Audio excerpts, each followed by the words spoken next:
Genshin Impact udah mau patch 35 nih. Masih cukup nggak ya HP-nya, storage-nya?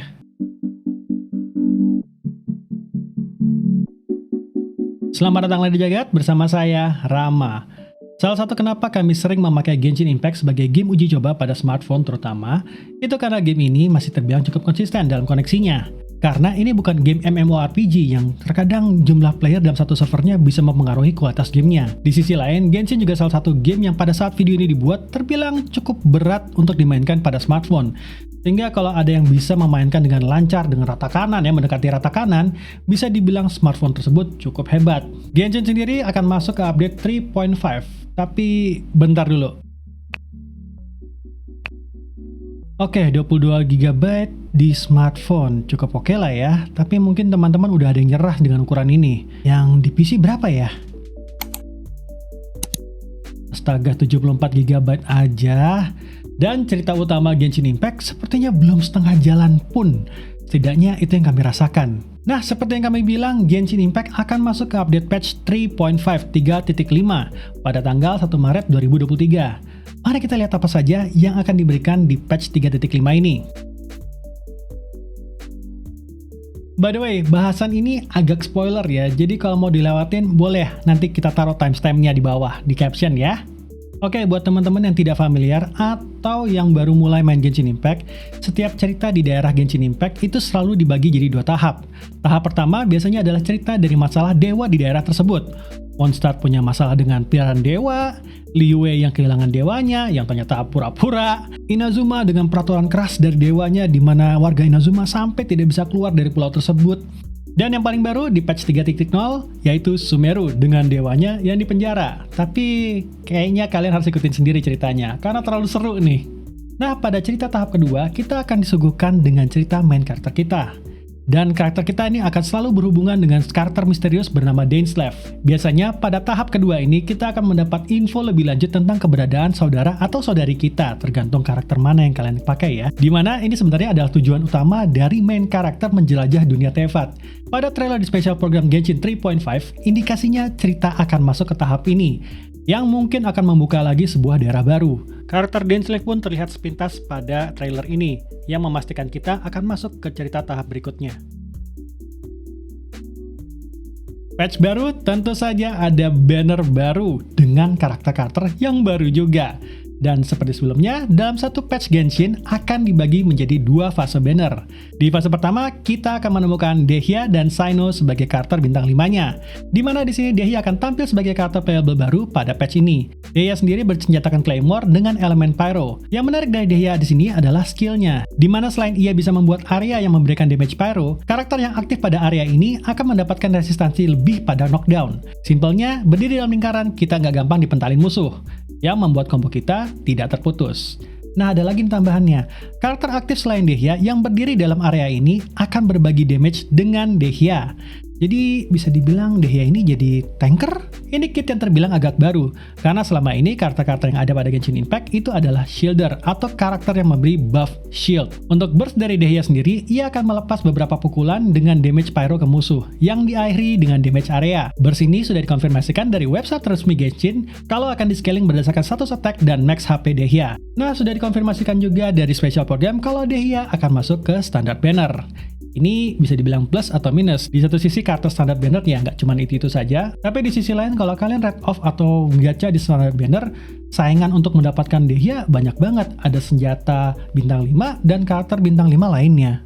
Pada fase kedua akan diisi dengan 2 karakter Cryo Rerun, yaitu Ayaka dan Shenhe sebagai salah satu karakter bintang 5. Dan ada satu karakter bintang 4 baru yang bernama Mika. Walaupun saat video ini dibuat belum ada info yang lebih detail, tapi dari teaser yang diberikan saat special program, Mika berelemen cryo dan bersenjatakan polearm, membawa buku, tapi bisa menembakkan crossbow. Aneh ya. Kemarin udah ada karakter bow jadi dual dagger, terus ada karakter polearm jadi katana. Ini ada yang lebih aneh lagi ternyata. Skill Mika selain bisa menembakkan multi-target dengan damage cryo, saat skill ini mengenai musuh, ia akan menaikkan attack speed party member dan akan menaikkan physical damage. Sementara burstnya, Mika bisa nge-heal karakter dalam party dan memberikan mereka buff yang sama dengan skill. Buat teman-teman Genshin Impact, tentu kalian sudah tahu kalau karakter ini bisa menjadi karakter B4 yang cukup bagus untuk kalian miliki. Untuk banner senjata, akan ada senjata baru pada fase pertama, yang mana ini adalah senjata signature dari Dehya, sebuah claymore bernama Beacon of the Red Sea, yang kalau dari bentuknya, senjata ini satu seri dengan Staff of Scarlet Sands punya Cyno, dan Key of Katsushitsu punya Nilo. Sayangnya, walaupun Dehya masuk standar banner, tapi setelah patch ini di 3.6, senjatanya tidak masuk standar banner. Ini berarti kalau kita mau nungguin rerun, ya rerun senjatanya.